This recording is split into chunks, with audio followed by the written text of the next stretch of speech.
নমস্কার, শুভ সকাল। কেমন আছো সবাই? আশা করছি সকলেই ভালো আছো। তো এখন বাজে 10টা, আর সকালে রান্না করেছিলাম চাউমিন। তো আজকে রবিবার, ভাবলাম একটু অনেক দিন বিরিয়ানি খাওয়া হয় না, তো মাংস তো খাই না, সেই জন্য ভাবলাম একটু ডিমের বিরিয়ানি করি।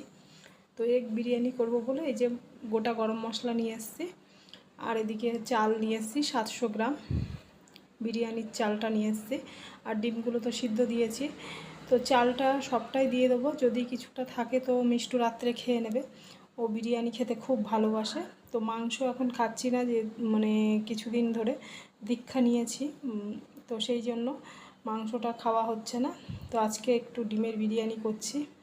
তো একবারে তো সব কিছু ছাড়া যায় না, সেই জন্য আস্তে আস্তে সব মানে ছেড়ে দেওয়া হবে। যাই হোক, তো আজকে এই যে মশলাগুলো করে নিচ্ছি, গোটা মশলা দিয়েই করব আজকে, আর গুঁড়ো মশলা আনিনি। মিষ্টুকে গুঁড়ো মশলা আনতে বলেছিলাম, তো দোকান থেকেও গোটা মশলাই নিয়ে এসছে।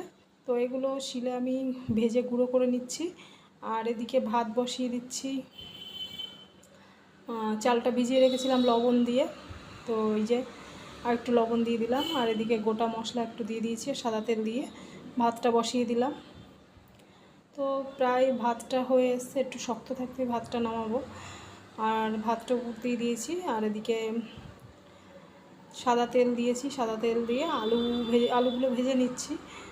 তো আলু বেশি ছিল না, তো এই যে 5টা ডিম দিয়েছি, তো একটা ডিম প্রেসারেই সিদ্ধ করে নিয়েছি, তো একটা ডিম একটুখানি ফেটে গেছে।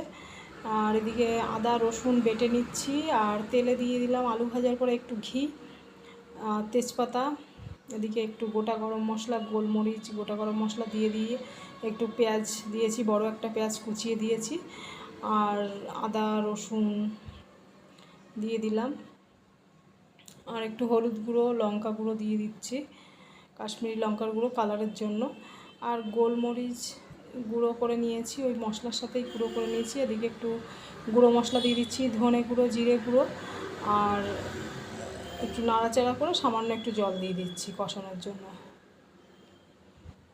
তো এটা একটু কষে গেলে তারপরে দিয়ে দেবো একটু টক দই। তো টক দই 1 চামচ নিয়েছি, বেশি নিইনি, কারণ টক দইটা আবার একটু টক হলে বাবার অসুবিধা হয়, মানে বুঝতে পারে। তো সেই জন্য 1 চামচ মতো টক দই দিয়েছি, না দেওয়ার মতো। তো টক দইটা শেষে দিলাম, আর দিয়ে একটু কষে নিচ্ছি। তো এই যে ডিম আর আলু এবার দিয়ে দিলাম, দিয়ে আর একটু কষিয়ে নেব। তো মাংসর বিরিয়ানি একরকম লাগে, আর এটা আরেক রকম লাগবে। তো অনেক দিন আগে বিরিয়ানি করেছিলাম, ডিমের বিরিয়ানি, তো আজকে আরেকটু করছি। আর এদিকে সেই ভেজে রেখেছিলাম যে গরম মশলা, ওটা দিয়ে দিলাম, মানে বিরিয়ানি মশলাই উপর থেকে একটু দিয়ে দিচ্ছি, আর ঘি দিয়ে নামানোর আগে ঘি দিয়ে দিচ্ছি, আর কটা কাঁচা লঙ্কা ওপর থেকে দিয়ে দিয়েছি।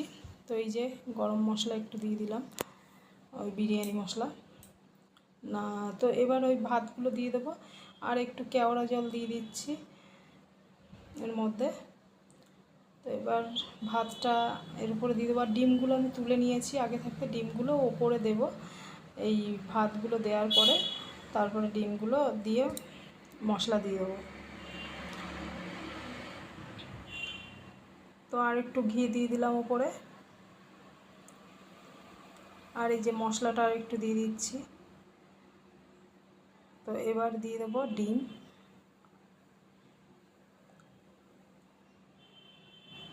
এই যে ডিমগুলো এখন দিয়ে দেবো। আর তার আগে দিয়ে দিচ্ছি এই যে ঝোলটা একটু তুলে রেখেছিলাম, এই কারিটা, তো সামান্য একটু জল দিয়ে ফুটিয়েছিলাম যাতে আলুগুলো সিদ্ধ হয়ে যায়। তো ওই যে ডিমগুলো ওপর থেকে দিয়ে দিচ্ছি, আর এর উপরে আর একটু ভাত দিয়ে দেবো।